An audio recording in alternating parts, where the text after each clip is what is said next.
So we've just arrived and the Nick, apparently I think we're a little late, they've already killed the impala. But Andrew, just have a quick look, there's a hippo playing King of My Castle off to the right.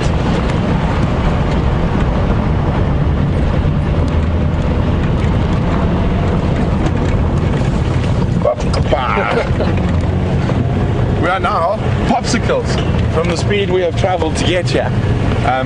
But we are here, and that's what counts.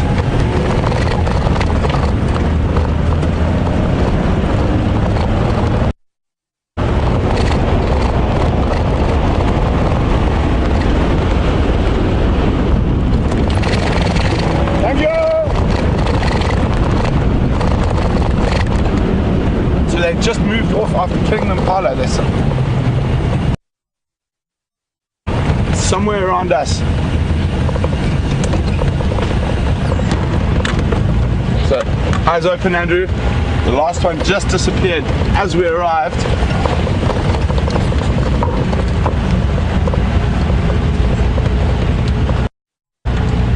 Can't see on the corner.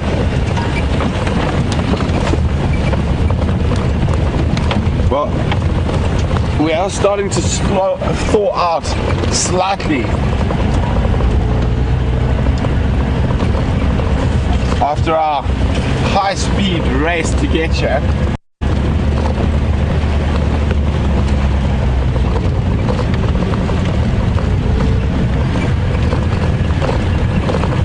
Come on, Andrew, where are those eagle eyes?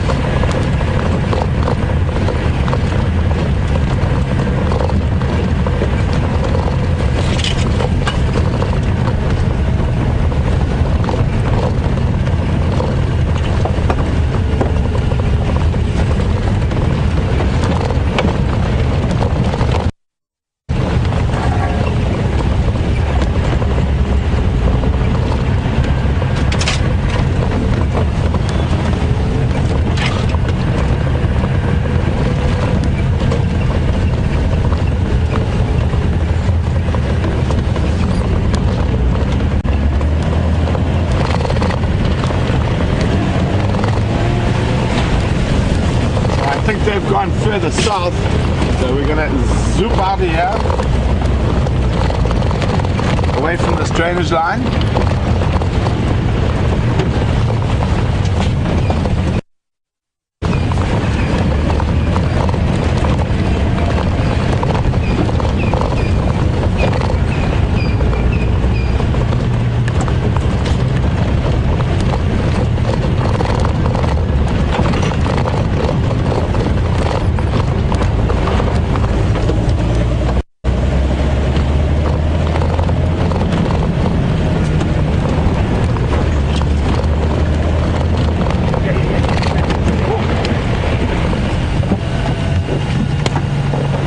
Negative, Doug. I've relocated just at the pump house. I've got just that looks like the alpha female. She's on that road. I'm not sure what the road is that comes past the pump house. So guys, we found them! It looks a very pregnant female, but again, I can only see one now. I'm just gonna have to try to stick with her. She looks like she's lost the pack. You can see how red her face is there. They've just made a kill. But when they are like this, they can kill more than once in the morning, so we're definitely going to stick with them.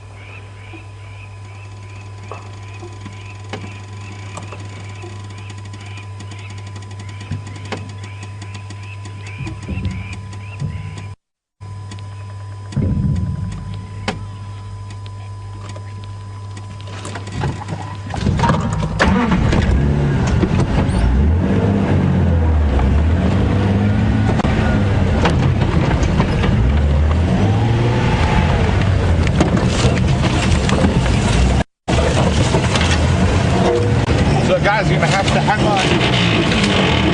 Oh, no, we're not going to get through there.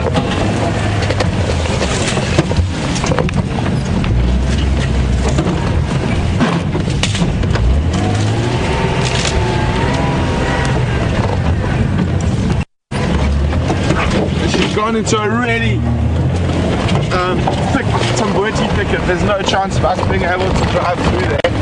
So I'm going to try and get around.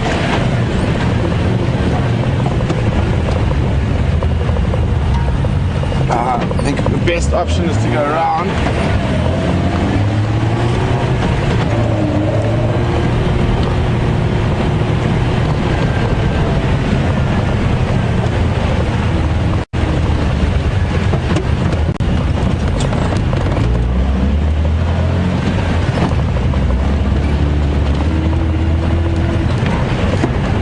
So obviously over the camera the speed we're traveling looks a lot faster than it really is, but the thing is, with an animal like wild dogs, you have to keep up with them. As you can see, we just had that brief glimpse.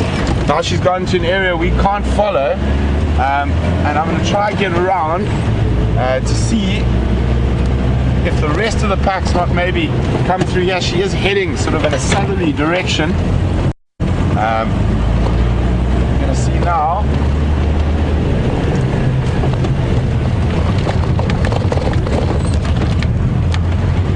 Lily coming.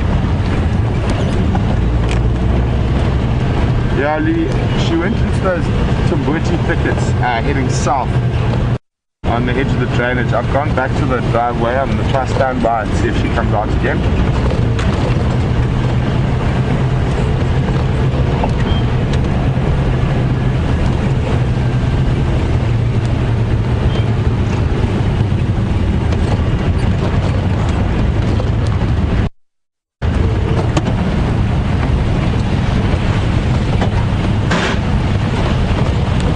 Copy, thanks very much.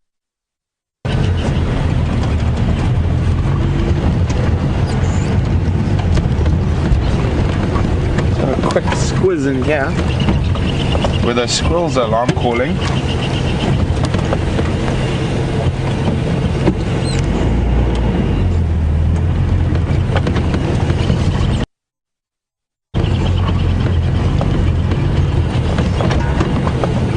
Hi Brenda from Virginia. Welcome on quite an exciting sunrise safari. Brenda would like to know, can you hear them feeding, or do they usually drag the kill away? Well Brenda, they don't. They have quite a different method. You can hear them feeding. You hear a whole bunch of high-pitched giggles and squeaks, almost. Not so much giggles as high-pitched squeaks.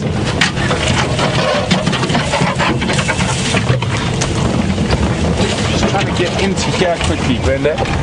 And when they feed, they actually sort of engulf. They eat very quickly, and even a small pack of 5 or 6, about under 10 minutes. A big pack of sort of 10 or so will finish a whole impala in under 5 minutes.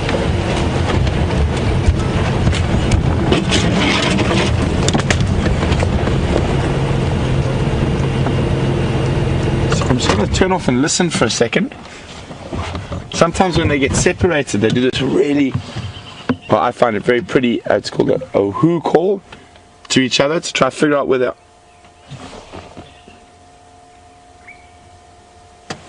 Just hang on, sorry, last station, go again.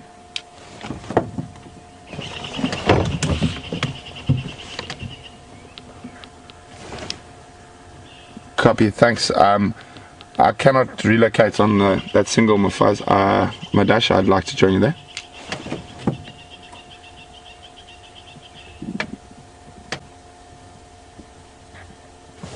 Copy, thanks. So the rest of the pack's been spotted just over there. So it looks like that the female got separated. And as I was saying, they do this very, very cool, I find it very pretty. Are we behind us there, Andrew? Call when they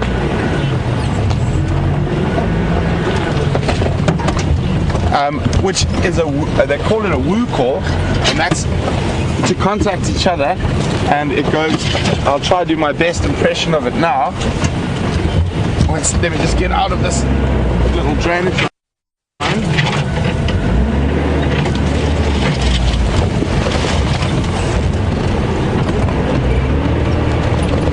And off we go. And that call is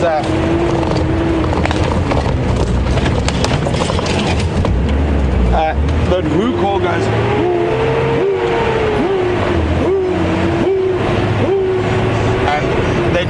quite often when they have been separated, and that's their contact call so they can find each other. Again guys, sorry about the speed, but if we don't move, the chances of seeing those animals again are very, very slim.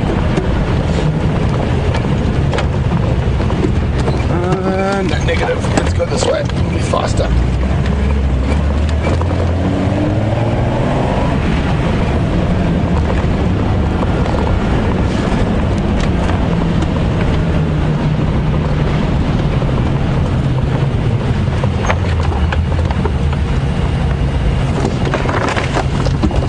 So you just go at which junction on Zebra Drive again? Sorry. On the airstrip. 1, 2, 3, 4, 5. So looks like it is possibly the Investec pack with that pregnant female that we just saw.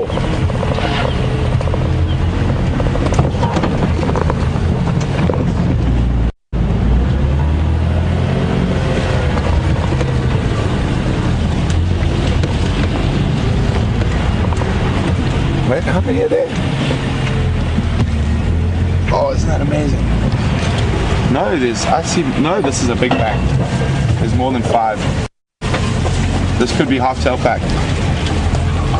And they're all greeting now. They've just reunited. So obviously they got split, and now there's very big greeting ceremonies and reuniting. Oh, one got a fright.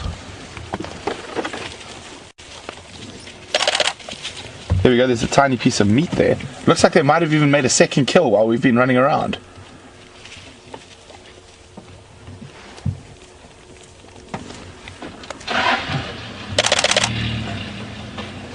So, incredibly social animals. One of the most social animals, and very interesting habits. And they're one of the only animals apart from human beings that put the young higher on the social hierarchy than other animals, which is an incredible thing. And for those of you who knew, we are sitting live with the second most endangered canid in Africa. There are only estimated a maximum of about 4,500 left in the wild, and probably about between 400 and 500 in the greater Kruger area, which is one of the few viable breeding populations left. And even though they've already killed an impala this morning, a big pack like this, I think it is the half-tail pack, can often kill 2 to 3 animals in a morning or in an afternoon. And we're going to try and keep with them, but following them through the bush sometimes can be quite difficult.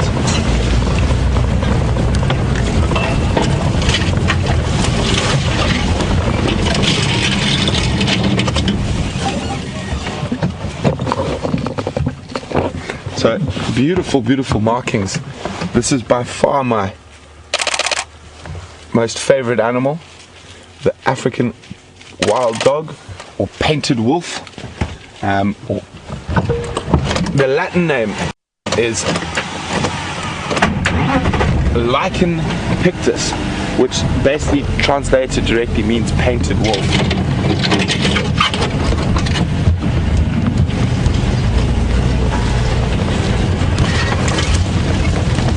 So 1, 2, 3, 4, 5, 6, 7. So if this is the half-tail pack, 8. There should be about 14 or 15 if I remember correctly. The alpha female is still not present, so that's maybe why they're not moving off so quickly. And if we're lucky, they might start doing some of that wonderful woo calling I was chatting about a little bit earlier. And it's not unusual for the dog pack to get split up when they're hunting and chasing things, because they move at such incredible pace.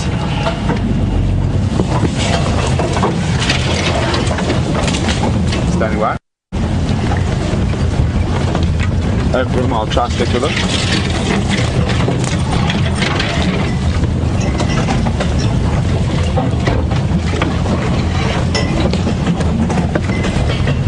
Copy, thank you very much. Is there any other station information right here?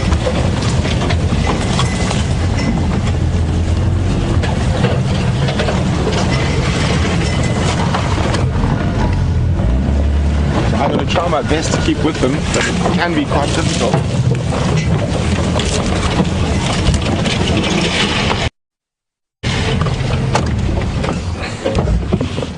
Head.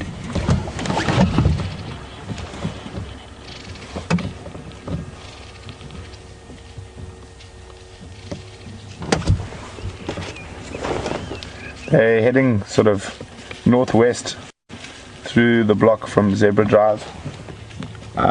Trying to stay with them.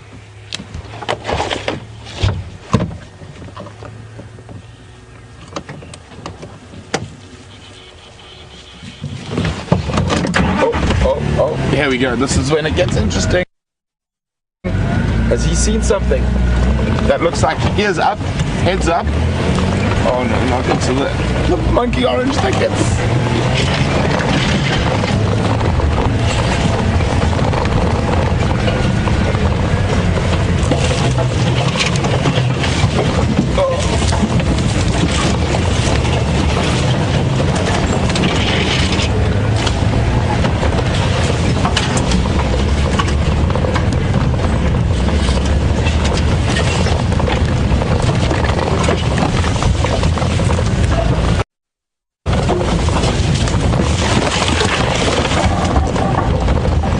Trying our best to stay with them.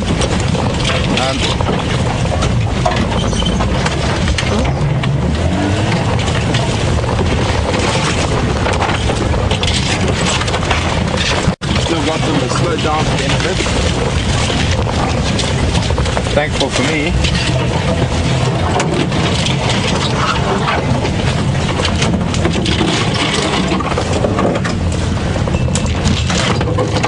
They changed direction again. Hold on.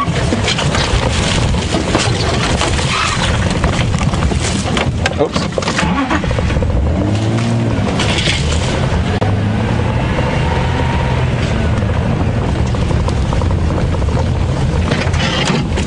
Sorry guys, I'm just trying to concentrate on staying with them for the moment. This is quite interesting what they're doing. What are they? They're checking out old burrows and stuff here. So this is very interesting behavior. They could be looking for a den site. With how heavily pregnant that female is now, you can see this one off to the left here. Andrew's actually got its head down in a hole, and they're possibly checking for suitable den sites. So with wild dogs, only the alpha pair breed, and the rest of the pack, their entire existence is bringing those puppies to adulthood. And they will regurgitate for them. Hopefully don't fall into a hole. There's too many holes around here. And you keep an eye on them while I've got my eyes off. Okay.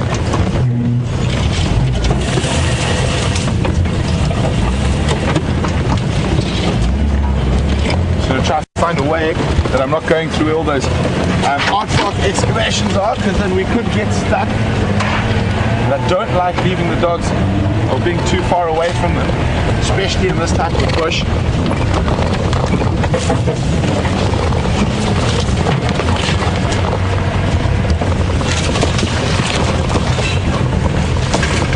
So you can see they've changed direction. They've literally gone north, south, east and west since we've been with them. And this is what makes them so difficult to track and to stay with.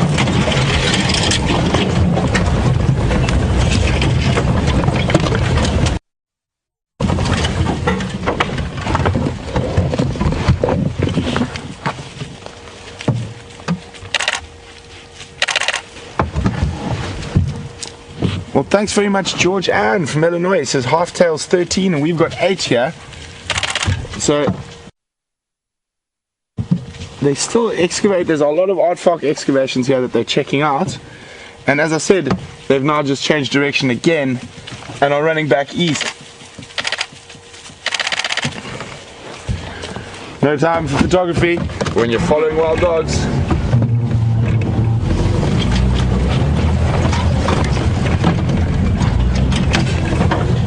Also, one of the interesting things is you got to try park in a manner that you can turn around quickly in case they do change direction again, which they just have.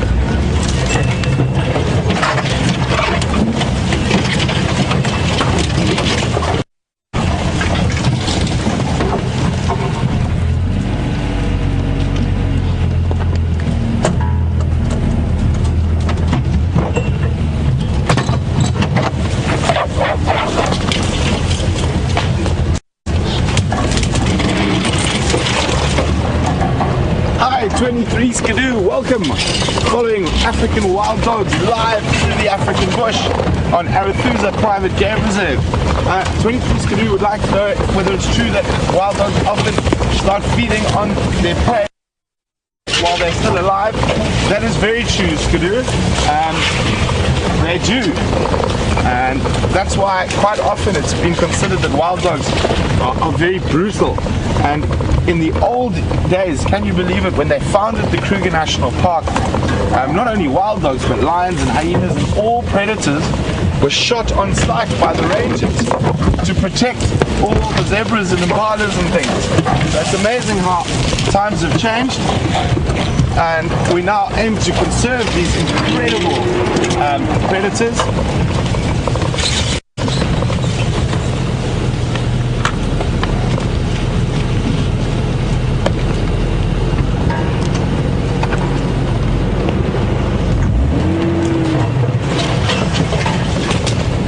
Trying to get through here again, there's quite a few holes.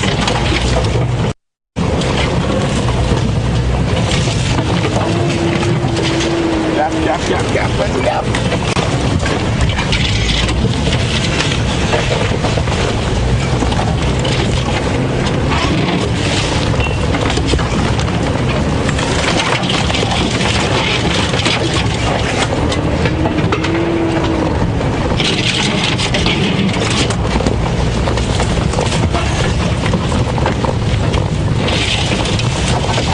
Hi Joan from Park, Kansas. Joan would like to know who are the main predators of the African wild dog. Joan, basically all other predators, but basically the biggest threat to wild dogs from other animals is lions. Lions kill quite a lot of wild dogs. And wild dogs are not big fans of lions for that very reason.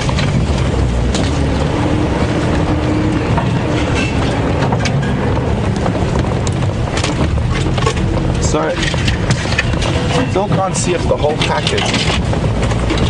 Yeah, it's quite difficult. They're very spread out through the brush.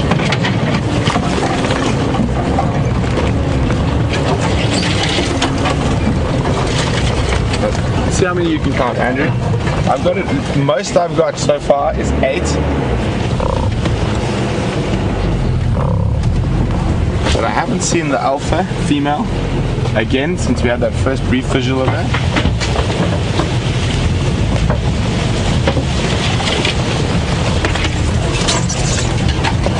Taking me through some terrible bush this morning. Why don't you guys like running down roads?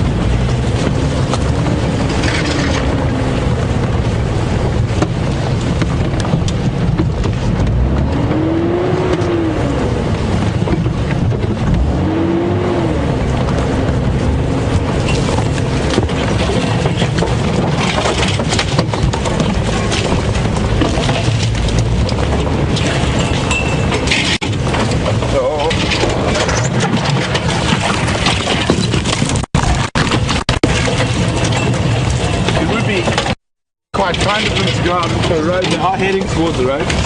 That's a little bit of a break from the bundu bashing. I know a lot of you guys get worried that we might be damaging trees or bushes and stuff while we go. When we do drive over them, we try to straddle them, which means that they will pop up after we've driven. We also drive over, we don't drive over the slow-growing species or rare species, and fortunately a bit more open around here. And the other thing is that us bashing through the bushes actually probably does less than a herd of elephants moving through. Fine, thanks.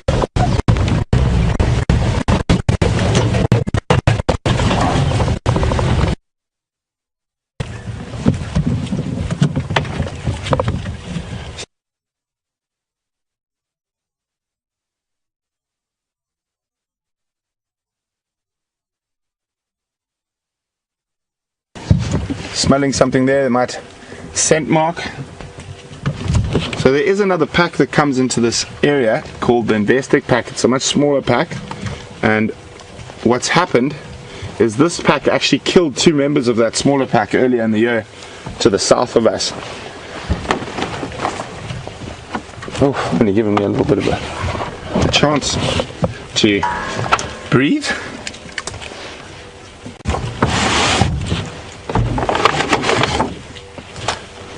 So that Investec pack that we were actually following with James on Djuma a couple of days ago, and this is the guessing the half tail pack being this many number.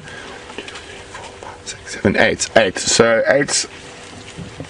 There's 5 missing.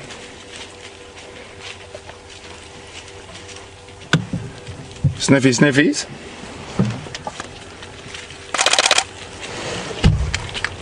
No, don't.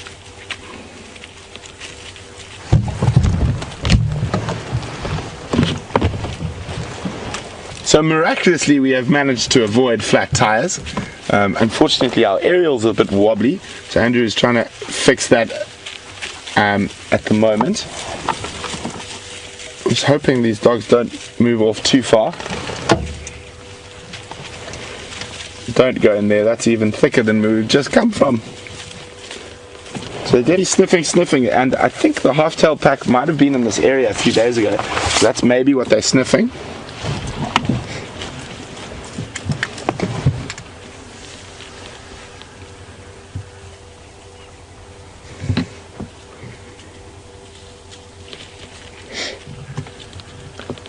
Hi Deb from Ohio. Deb would like to know, are we seeing the same female as we saw the other day, or do both packs have pregnant females?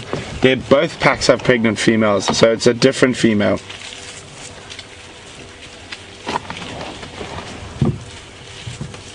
So they're milling on. It's quite possible the other pack scent marked in this area, and that's why there's been quite a prolongated sniffing in this section.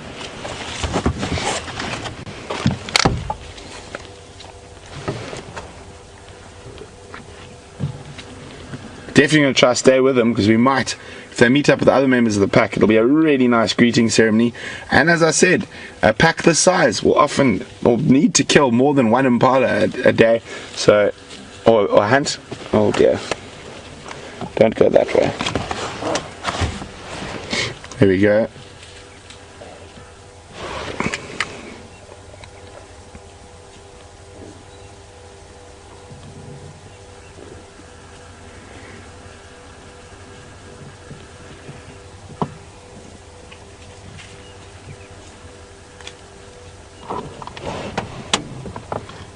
So a bit of calm after the pandemonium.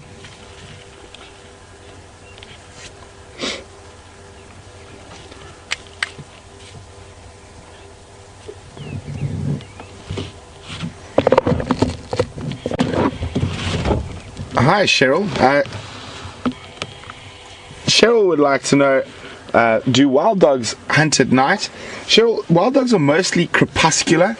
Crepuscular means most active at dusk and dawn, but they have been known to hunt at night as well. It's just normally they hunt dusk and dawn, and on full moon nights they have been known to hunt as well. Sorry Cheryl, I'm just trying to make sure we don't get left behind again. I can see 4 dogs at the moment, 5. Lots of sniffing going on around here. I just love the colours and the patterns on their coats. Now, if we look at their tails, you've got that nice, very distinct white tip to the tail, or white, more than a tip. So when they do kill something, their heads are down and they're eating. Those tails set up as antennas for the other members of the pack to try to bring them in, and they all make those high-pitched giggles and squeaks. There we go, they're literally less than a foot from us now. They run past the vehicle and they reverse.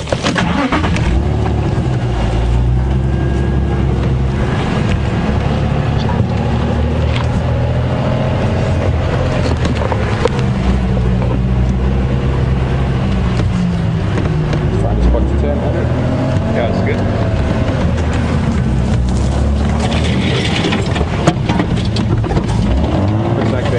Slightly more accommodating.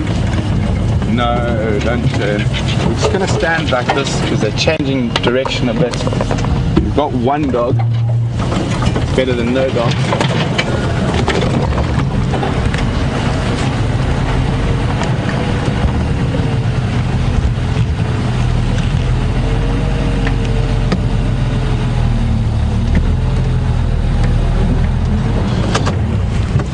Hi Rena, welcome on the Sunrise Safari. Rena would like to know, how many pups does a wild dog normally deliver? Rena, there've been recorded over 20 pups in a single litter, but generally they are big litters because there's a very high mortality rate. So anything from sort of 10 to 20 is not considered abnormal. Don't go into the quarries. Of course you're going to go into the quarries. Hold on guys, off we go again.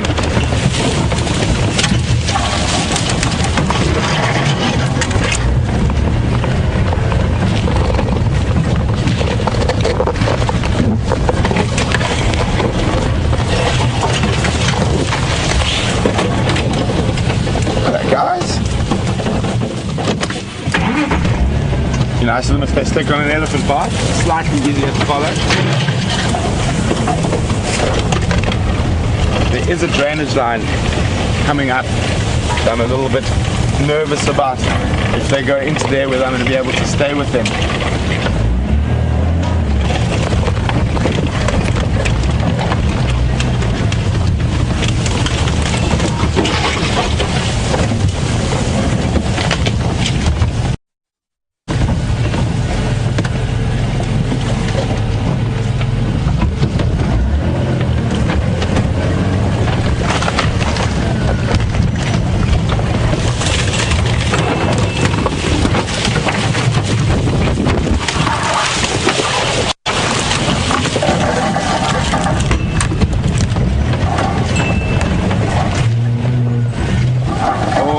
Visual. You got any visual, Andrew? Negative. Like going through this drainage line, I'm hoping I can find a spot to cross. It looks quite steep though.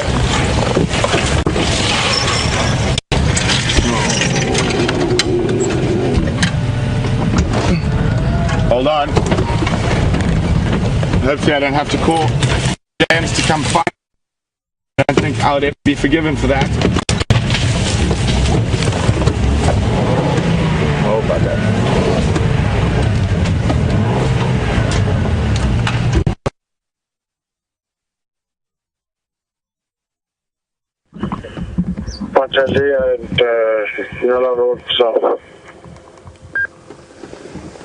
Okay, copy, thank you.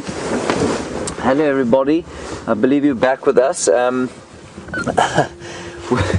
We're looking at a greenthorn tree, which is not quite as exciting as the wild dogs you've been chasing with old brother Brent over there.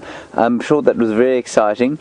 Unfortunately, what's happened is I think he's gone into a drainage line chasing the pack, and that's resulted in his signal being lost. Sorry about that. We will go back to him as soon as we can, but until then I'm afraid you're going to be stuck with me for a little while, but so be it. We have just come into this area, not specifically to look at the Balanites tree, because that would be insane, but there have been some kudu alarm calling quite close to here, and so we're in the area trying to just see if we can't find what they've been looking at.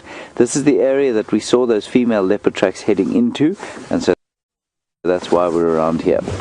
Here we go. If Brent does get sight of those dogs again, we'll probably go straight back to him. Sorry, if the satellites get sight of Brent rather than Brent gets sight of the dogs.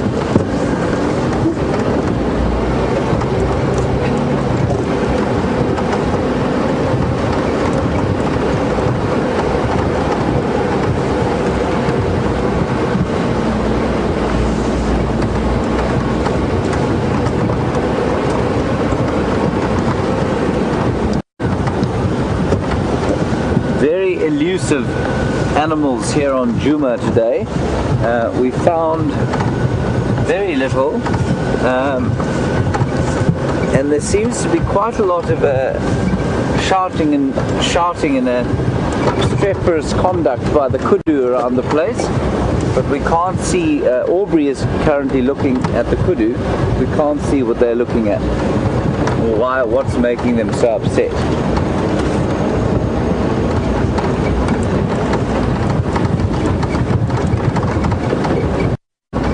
You will be pleased to know that it has warmed up quite a lot. I've taken off Brent's one scaffy glove.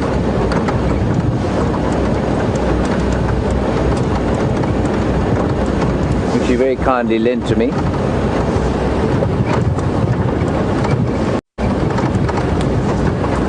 So we're just going to slowly drive through this area and see what we can hear. The kudu have stopped calling.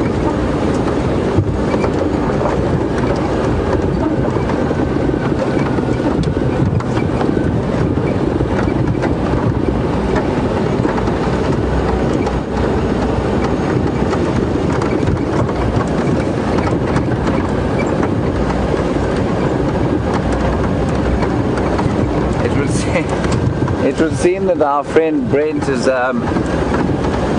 in his enthusiasm to find the wild dogs, may have got himself stuck. This, of course, will fill me with a great deal of mirth when I get home and ask him, because he has accused me of being the worst driver he's ever come across. But it is a bit of a pity as far as chasing the dogs is concerned, so let's hope he gets out quickly. I'm sure he will.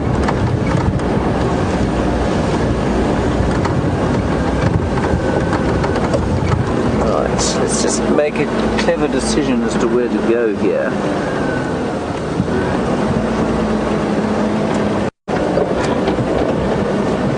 I think we need to go a little bit this way, which is to the west.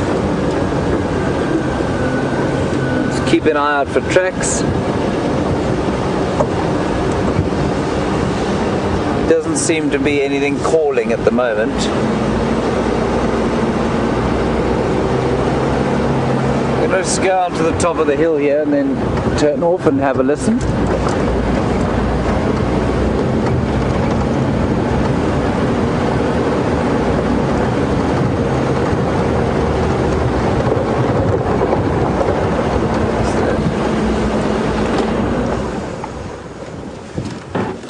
We'll just have a look and a listen here.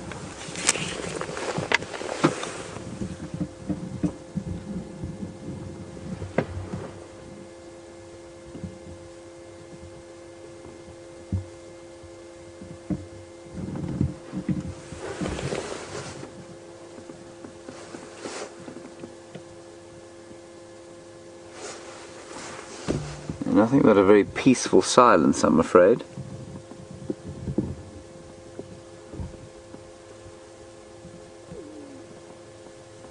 Can't even hear a bird.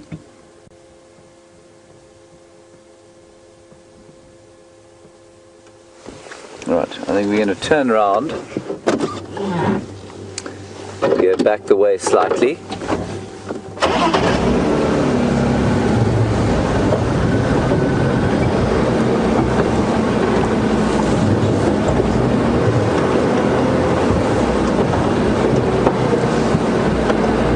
Hippo tracks on the road, probably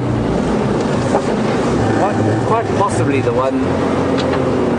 lonely bull we saw this morning. They'll travel very widely during the night in their quest for green grass.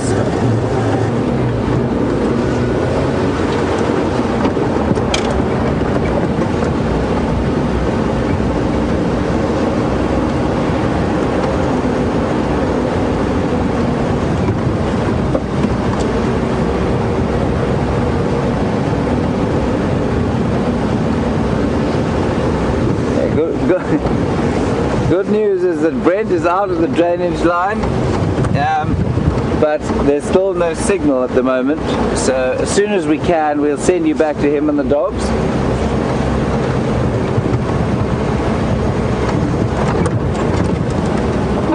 I don't think he's got the dogs at the moment, but no doubt he will find them.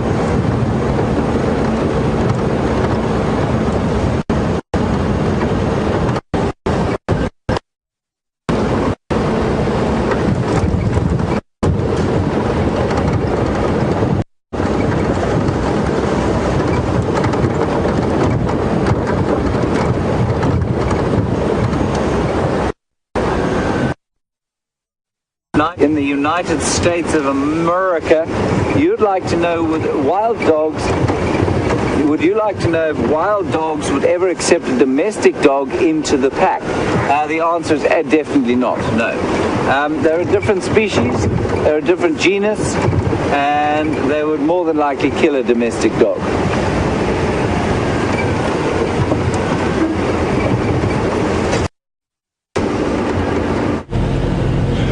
Welcome back, everyone.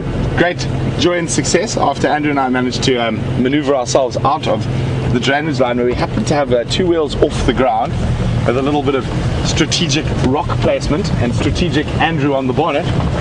We've managed to find the wild dogs again, and they're on a road. Joy! But again, change direction. They're now going west or northwest.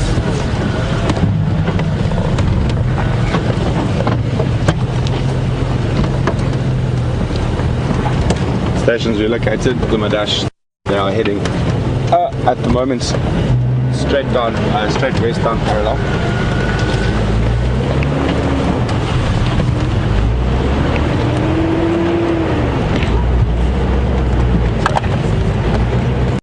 Open area. There is a possibility there might be some impala out on that open area, so they're definitely still on the hunt. Not all of them have blood on their faces. So not all of them have eaten this morning, and that is the thing about a large pack of wild dogs. And because they use so much energy, they need to eat a lot and regularly.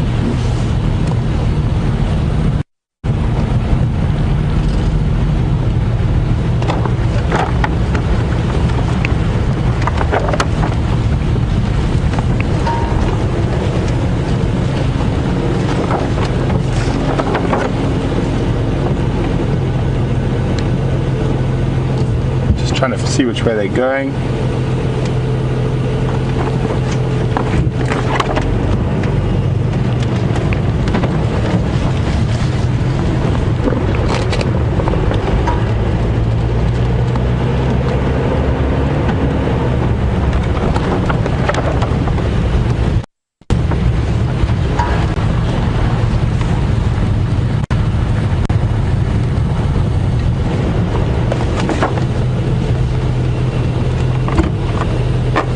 Sorry guys, you see that there's a vehicle trying to get you.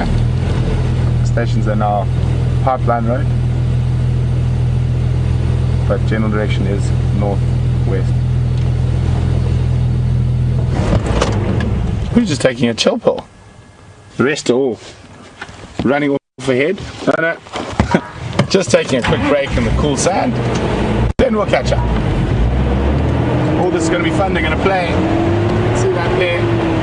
All of a sudden,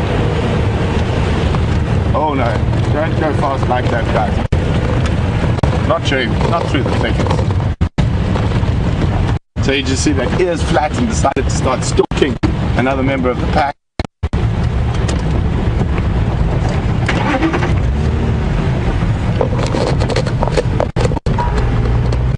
They have such a distinct smell, that sort of musty. It's a cross between a wet dog and a moldy cupboard. What do you think, Andrew? Yes. Cross between a wet dog and a moldy cupboard is what a wild dog smells like to me. It's actually, strange enough, a lot of people think that's quite a horrific smell, but gets me really excited.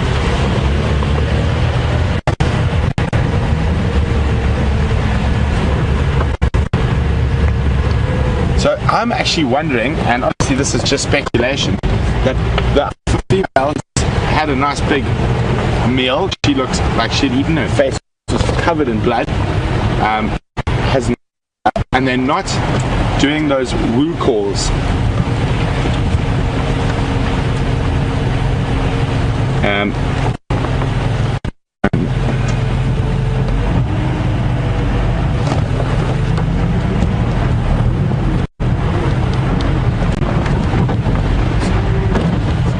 Sorry guys, I've just got a lot of chatter in the ear. The guy's trying to get into this sighting. I'm just going to call.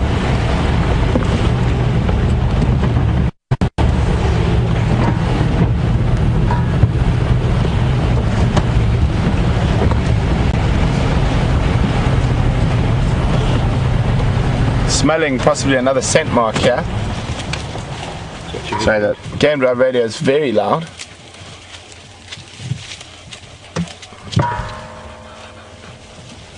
I'm just trying to get a gap here. My dash are now on Buff Skull south, heading north.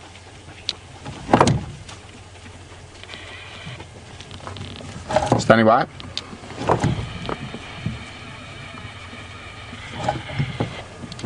Hey, if I can, I will.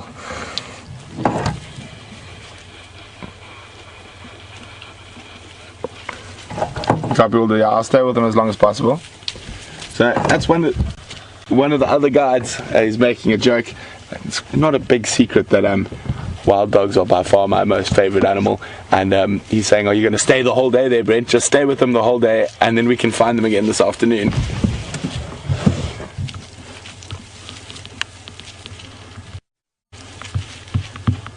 So as I was saying, it's speculation, but the fact that the alpha female and some of the other pack members haven't joined, and she went into that drainage line, and they're not doing any contact calls or woo calling. They're seriously marching around and scent marking. Oh, look at that one having a nice little lie down in the cool sand, and sort of patrolling almost. And the fact that there aren't some other dogs here, I'm really hoping where she's gone into that drainage line, she might have found a den site, and they might be excavating and checking there, while this lot make sure that there are no other wild dogs in the area and just checking the perimeters. I mean, massive home ranges of up to 45 square kilometers full.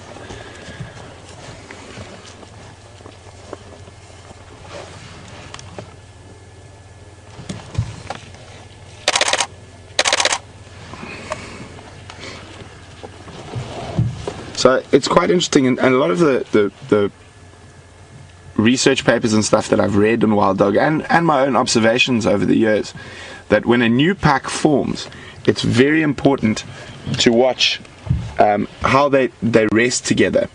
So if we have a look in the road, there's a whole pile of them now lying up in the road, and they all lie very, very close to each other in the majority of the time.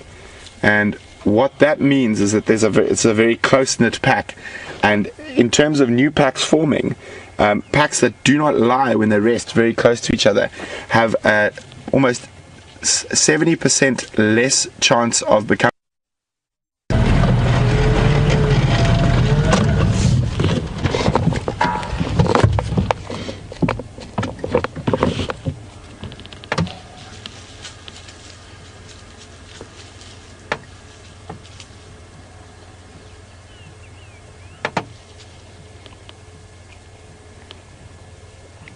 So, a little info from Georgianne. Thanks very much. It says, if this is the half-tailed pack, we're missing the floppy-eared member. That is very true. And as I said, there are only 8 dogs here, but we have seen another dog well down near the Arathusa Lodge itself, and she was the pregnant female, so the alpha. And it's possible that the other members of the pack might be with her, and they might be looking for a den site in that area and excavating while the rest sort of scope out the rest of the territory around here. Checking scent marks and stuff, and still hunting. They could definitely eat again. And even though you can see there's a little bit of blood around this one closest to us, around his face, but they will let the alpha feed first, especially while she's pregnant. And if she begs, they'll even regurgitate the food they've already eaten and give it to her.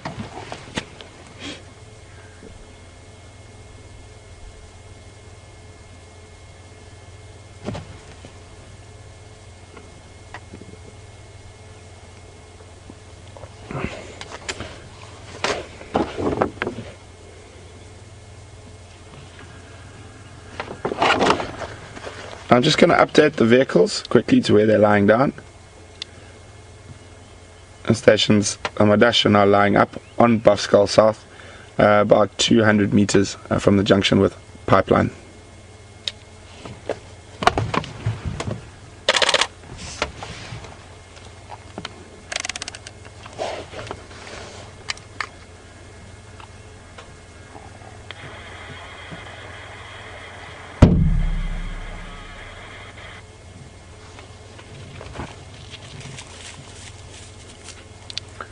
Sorry, last station, go again.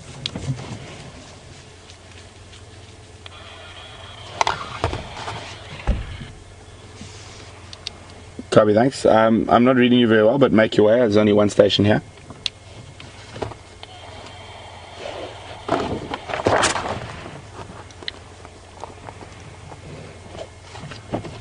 Copy, thanks. Hi, Colleen from Winnipeg. Colleen would like to know, do wild dogs only have one den, or do they have multiple dens like hyenas? They have multiple dens, and for the same reasons that hyenas and a lot of other species will have multiple dens, it's due to the parasites like fleas, that when they become too bad in one den, they will move to another. So they do have multiple dens.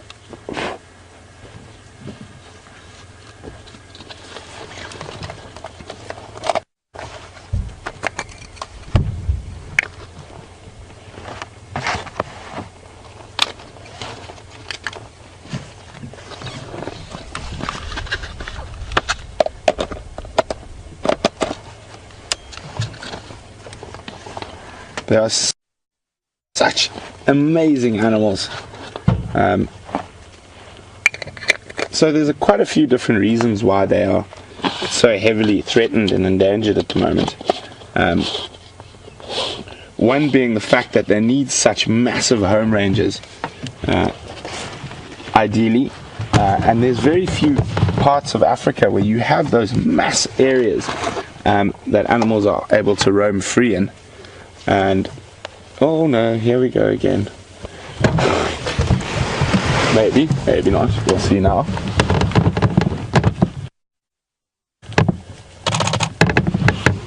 And the other is that they're so prone to disease, especially domestic dogs' disease. What have you seen? Just checking. Things like canine distemper and rabies, and because they are such tight-knit communities and such a social animal, those diseases spread through the pack very quickly. And also they were persecuted very heavily by the first European settlers because of the way they killed and because they are such efficient hunters. Looks like they're taking a break. I'm hoping that they're going to decide to rest here for the day, or in this area. I think they might move as the sun moves.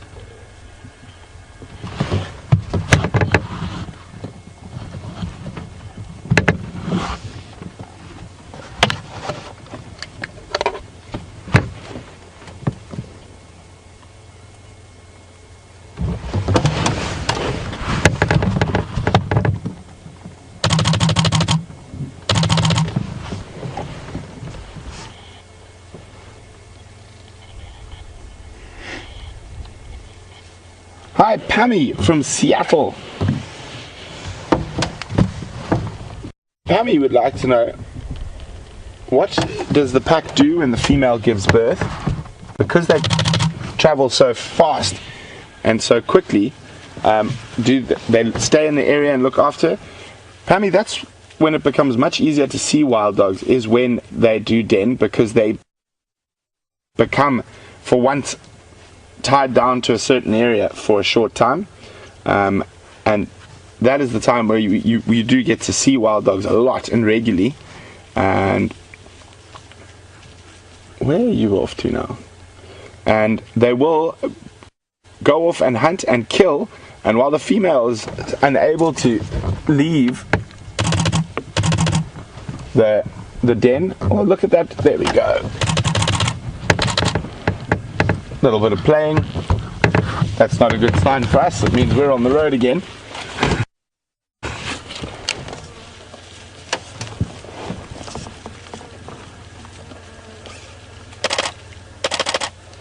But they will make their way back to the female constantly. Okay. And off they go. This is why I like them so much. They're not like lions and leopards that sleep so long. they're constantly on the go, and it looks like they've chosen a slightly nicer area this time, up on a crest, so a bit easier for us to follow, a bit.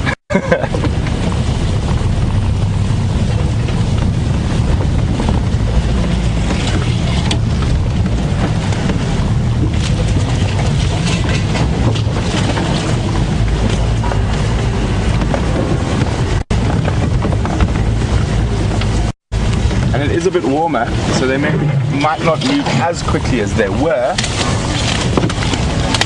until they spot something, and then it's full speed ahead again.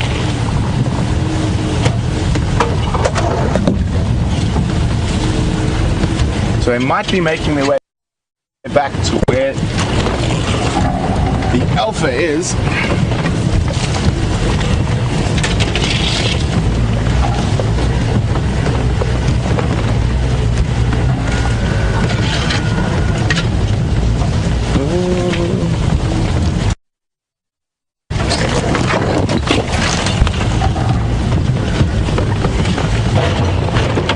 There's a big stump in the grass we didn't see.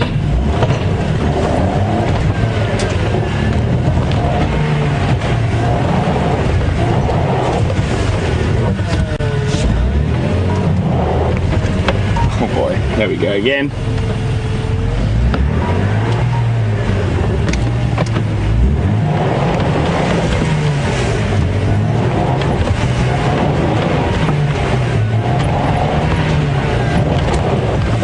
We've jumped on something. Let me just have a quick look.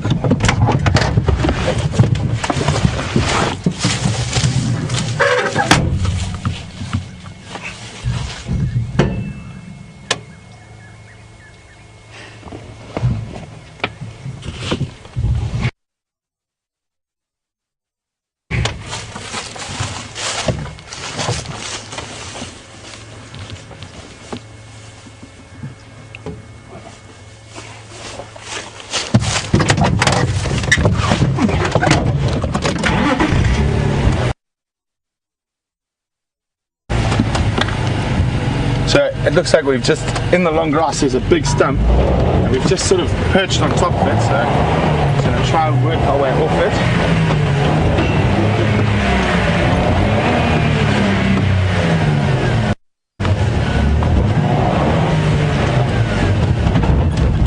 Unfortunately, for the second time today, I'm going to say we're going to go across to James. He's got another amazing little carnivore with him, and I'm going to jack the front of the car up to lift us off quickly. We'll be back hopefully a little later, and we'll try to get back on the tracks of those wild dogs. Hello everyone. I can only imagine the frustration, excitement and profound noise that Brent is making as he tries to get out of the stuck and mired position in which he finds himself. I'm sorry about that, but you have come to us now, and we're looking at some dwarf mongoose, and I'll keep in the theme of the wild dogs. So if we can just go back to the mongoose while I talk about them. They are very similar to wild dogs in their social structure. They have an alpha pair which will lead the little group, and normally only the alpha pair will breed, and if the beta pair or if the secondary pair does breed, often the alpha female will kill the babies of the secondary female, which is quite interesting. Very similar to wild dogs. That's where the sort of similarities end. They don't tend to go coursing through the bush after impala. I've never seen a pack of dwarf mongoose take down an impala or a steenbok or something like that. But very similar social structure. I've also never seen a wild dog sitting on top of a termite mound like this lot is. So they've just come out of their holes.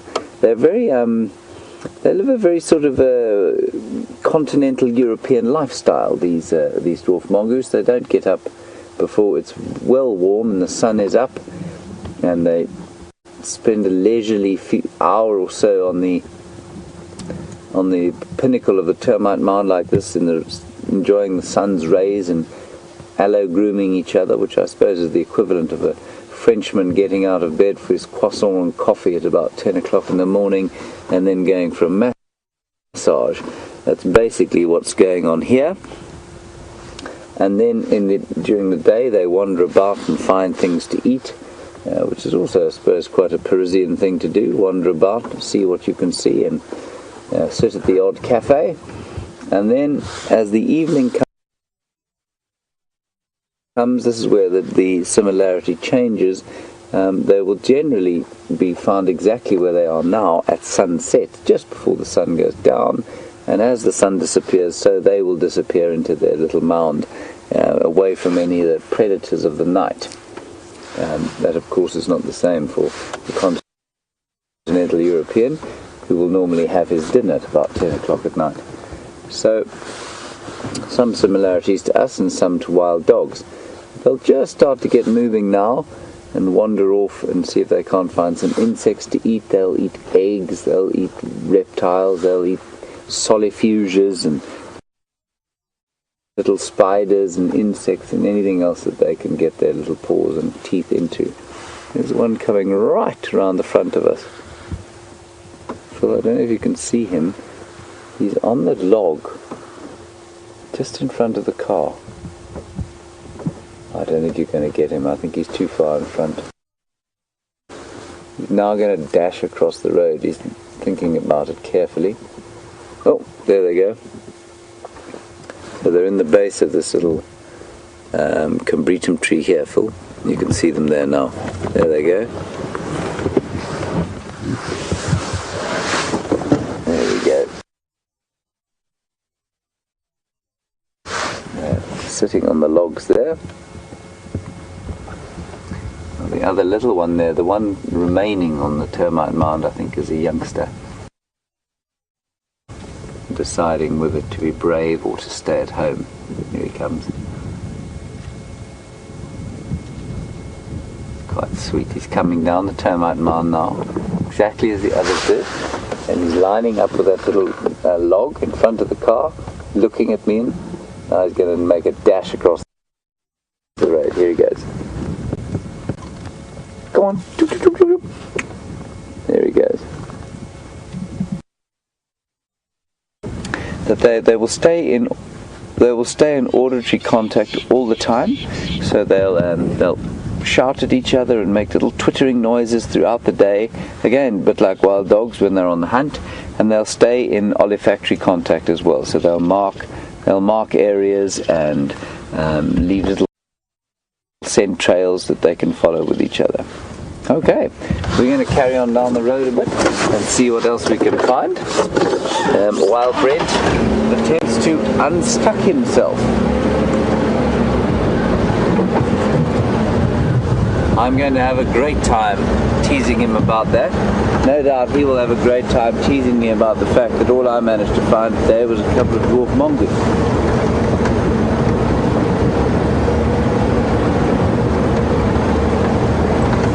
So we drove this road early this morning in search of the lion tracks, which we didn't find. Go again.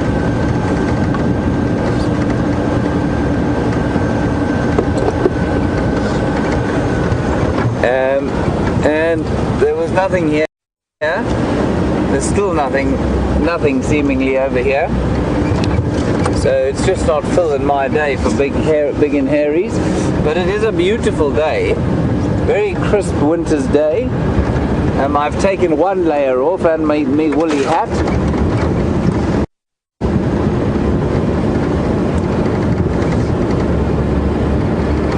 But there's still a bit of a nip in the air.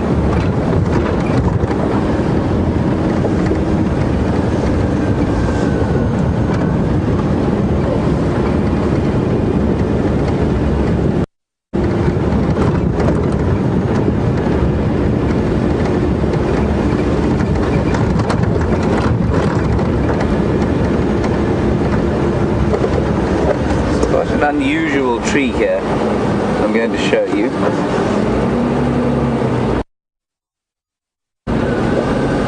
It's not quite a wild dog, but it is quite an interesting tree.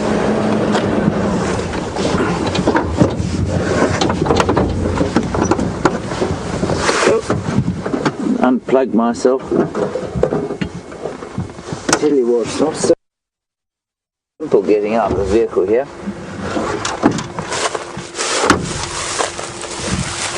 Now this rather attractive tree is called Ozeroa spherocarpa. Lots of ways of warming your mouth up in the morning, and one of them is to say Ozeroa spherocarpa 150 times. It's called the velvet raisin. I think it's called a velvet raisin. No, it's not. It's called a resin bush. Sorry, the velvet resin bush. And it's got a very velvety feel to it. Very soft. And they produce lovely little sort of black fruits in the summertime, like currants, like sort of dried out currants, but they're very sweet and delicious. Unfortunately nothing at the moment, so we will have to go hungry until we get back to camp. My stomach was growling earlier, it is now roaring like a lion. Still no sign of Brent, I'm afraid.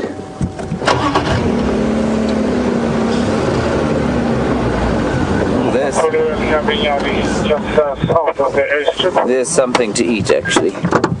I'm going to try it. Now,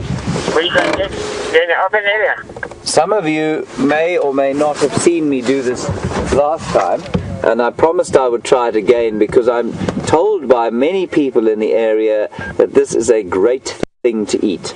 It's the sort of, it's not a termite mound, but it's the tunnels of a termite that builds up trees. And I'm told this is extremely nutritious.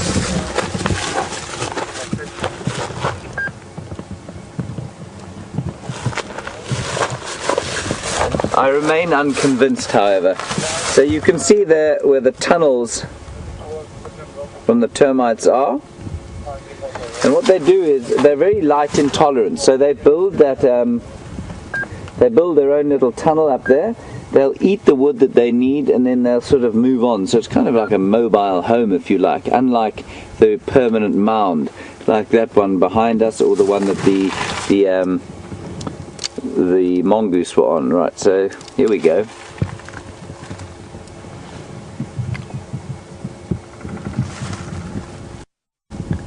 Now you see, I just don't really understand what the appeal is.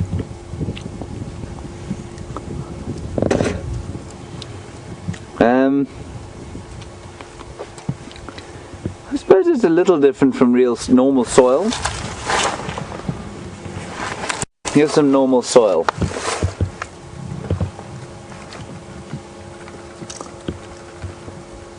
Yeah, not much different, I must say.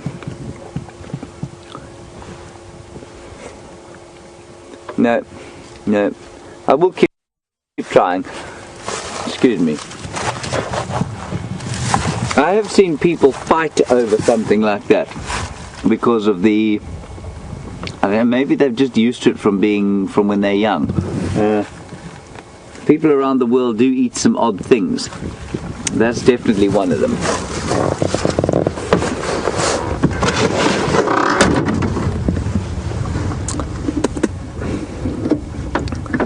Right, on we go.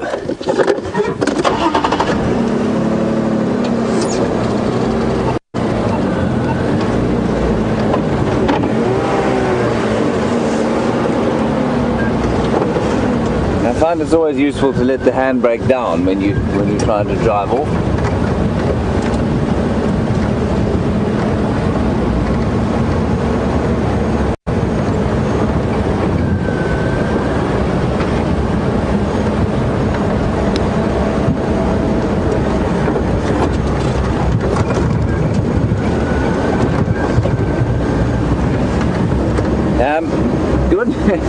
Good news is that Brent seems to be out of the mire, but bad news is that the dogs haven't waited for him. So we'll wait and see if he manages to find them again.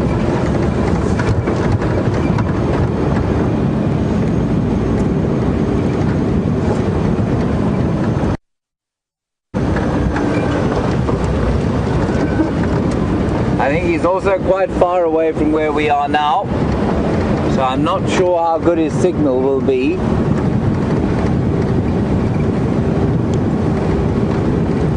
But I believe you had an incredible sighting of them.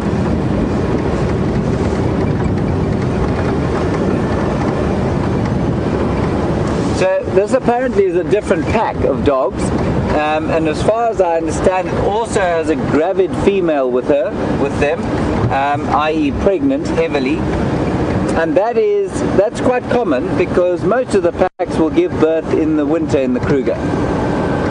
Very few will give birth outside of the sort of June, July, August period, mainly June, July.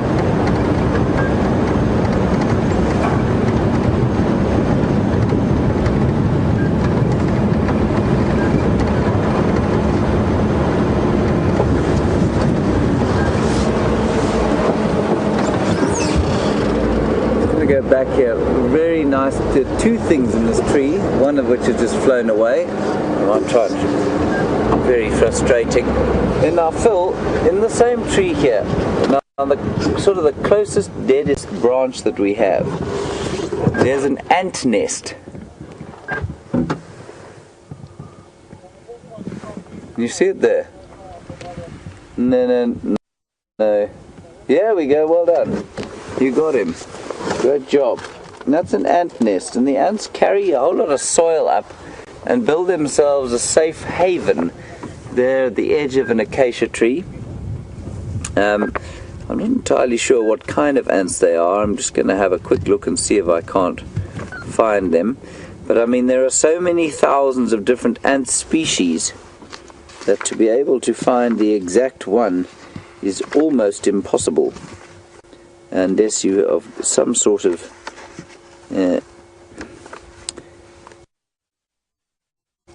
insect person of no ill repute. I've just forgotten the entomologist. There we go. Escaped me for a second. I can't see any pictures of it in this little book. But ants really are quite remarkable with their termite cousins. Well, they're not even cousins. I mean, they're so distantly related from each other. Yeah, I don't know which ant that is, I'm afraid. But it is definitely probably called an acacia ant. Okay, we're going to go across to Brent. I think he has something exciting. Go, bye-bye. See you just now.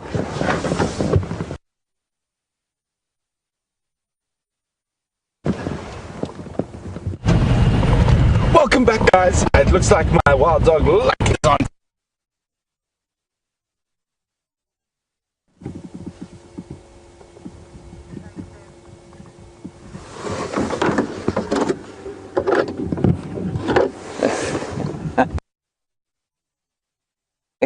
I believe you're back with us now.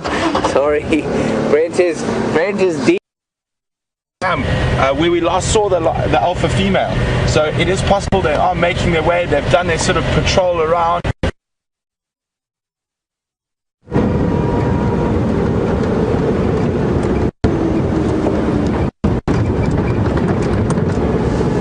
We're live again. Sorry about that. As I say, Brent is far away in the west. So just a few minutes left of drive. I'm not sure how much consistency you're going to get with the dogs anymore, but I'm glad you've had a good sighting of them. We may have to just try and find them again in the afternoon.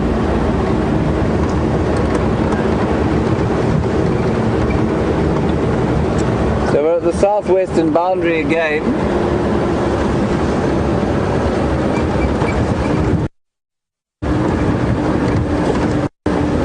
And while Brent tries to find the dogs, I'll try and answer some of the questions that you have about the dogs.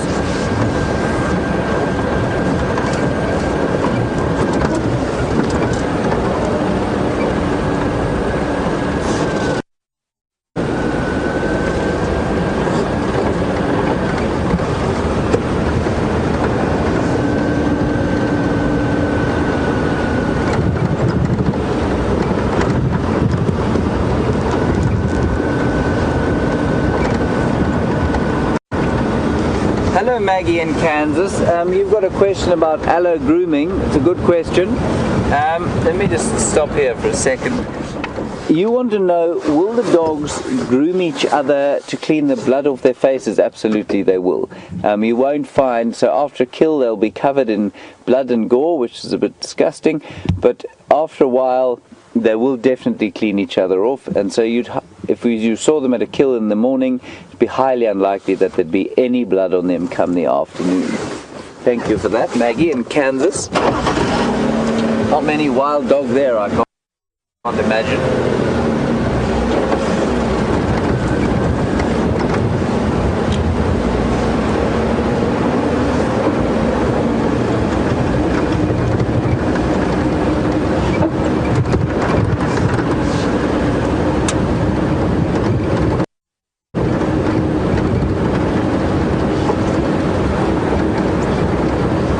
We're going to head back to Brent and just see what happens. I mean, you might have to come back to me straight away though, but we're going to try and finish off with the dogs. Okay, now if you don't see me again, thank you very much for being around and for all your questions and contributions. And we're going to go back to Brent, and I may or may not see you later. Bye bye.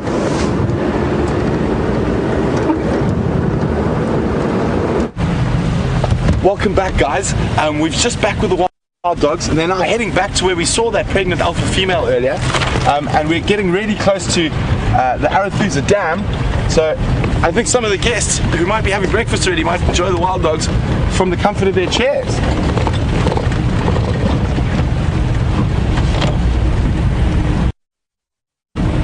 So we're going to try to stay with them and see what happens. They might go for a drink.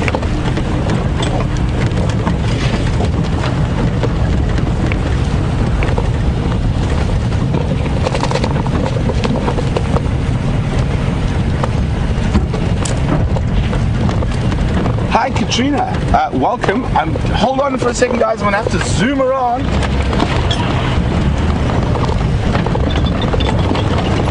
Try to get them before they get out the other side.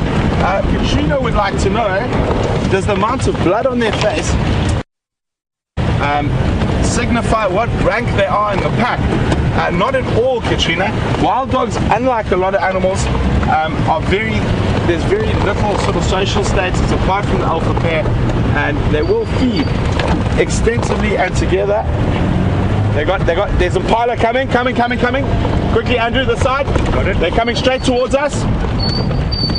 They're after those impala. Quickly. They're not looking too serious about that hunt. I think that was just more of an opportunistic chase. But wasn't that exciting, guys? It's incredible.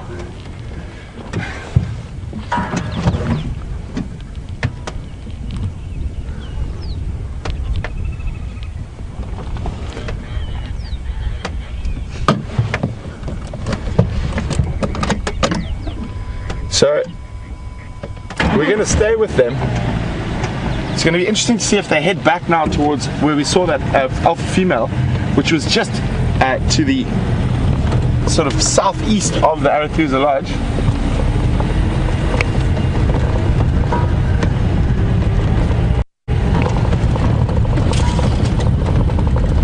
They might stop for a drink. They've been running quite a lot. Isn't this been an amazing morning? I know we didn't get to see a kill, but still, even you saw how they immediately the pack split and started running like that in that formation. I got so excited I forgot to pick up my camera.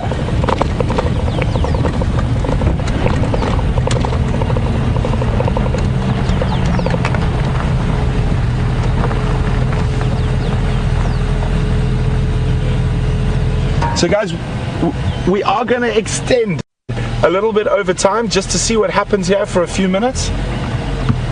And we've got a question from Debbie in Cape Town. Debbie would like to know what happens to a dog, an alpha dog that gets too old. And we've got some hippos behind them. It looks like, as I said, they're going to stop for a drink and a lie in the water. Wild dogs do that quite often to cool off. I'm just trying to get into position. and you watch how nervous wild dogs are around water. Sorry, Debbie, I will get to your question in a second, but let's just enjoy this amazing sighting we're having here. So Debbie would like to know what happens to an alpha dog when they get too old. Well, Debbie, they normally will probably get killed by another predator because they're a bit slow, or get in that injury, get left behind. And then it's quite interesting, that's quite often can be the end of a pack and a new pack forming.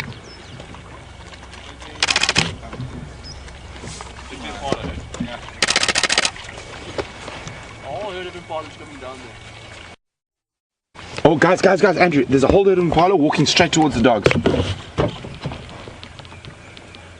Guys,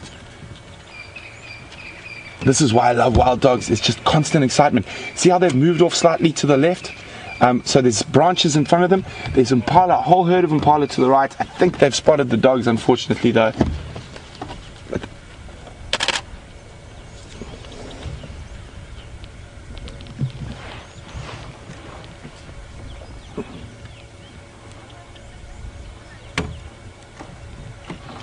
The impala are not sure what's going on yet. They haven't taken off.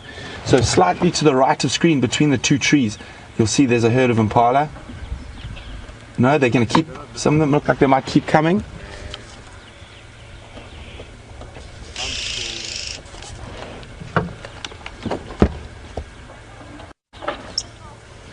They said they're not looking like they're seriously hunting. If they happen to come across something, they're chasing. But I don't see that distinct ears down when they want to hunt. And I think the impala seem to be able to sense that as well.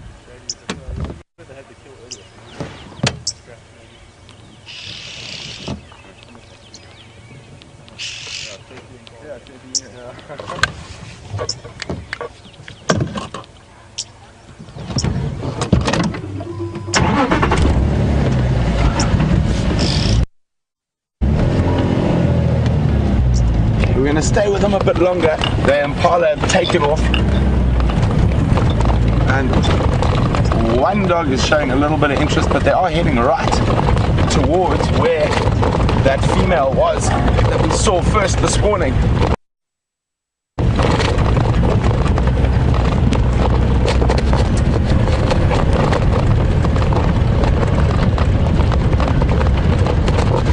So we'll give it a few minutes. It looks like they might be sniffing to where the other members of the pack might have moved off to. So I bumped into Sean, who was there with us now, and he said there were 11 dogs this morning that they saw. I didn't get a chance to ask him whether the floppy-eared one was also there.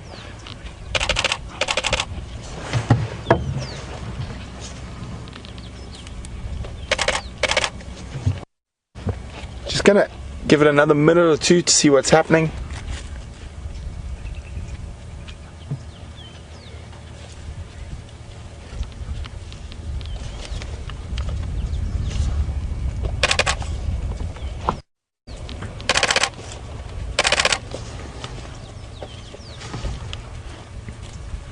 So they're milling about, sniffing, probably trying to find the scent from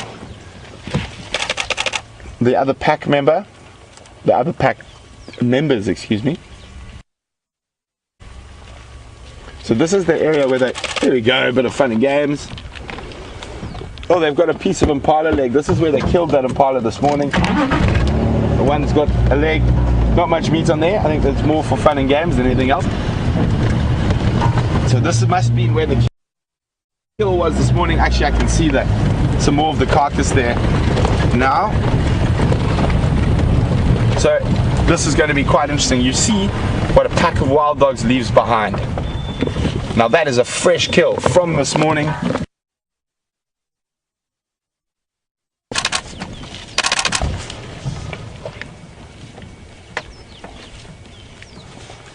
Oh, isn't this fantastic? With Africa's second most endangered canid. And we're privileged enough to be able to sit here with this pack. Oh, it looks like lots of fun and games going on. can see here, this one's with what's left of the carcass, and that is a fresh kill. So you can see how quickly, and that will be in under 5 or 6 minutes. A pack this size will basically take that down to skin and ribs and a skull.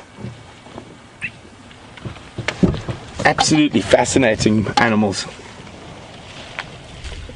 And there's a bit of tug of war going on over a leg over here. There we go. Who came away with it?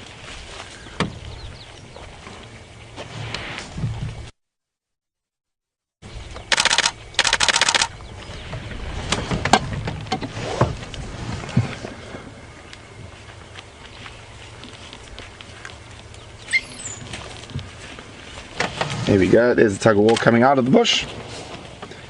So I said this isn't really for food, they're just playing at the moment. They will eat what little bits they can get off, but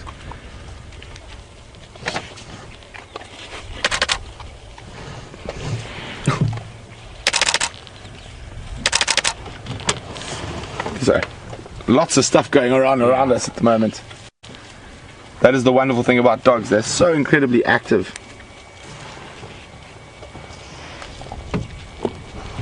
Hyperactive, like me.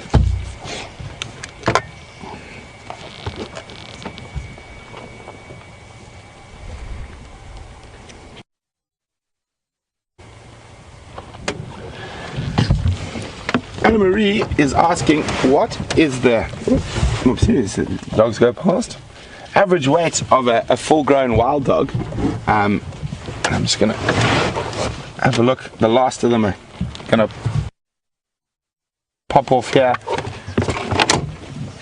Here we go. And one more to come.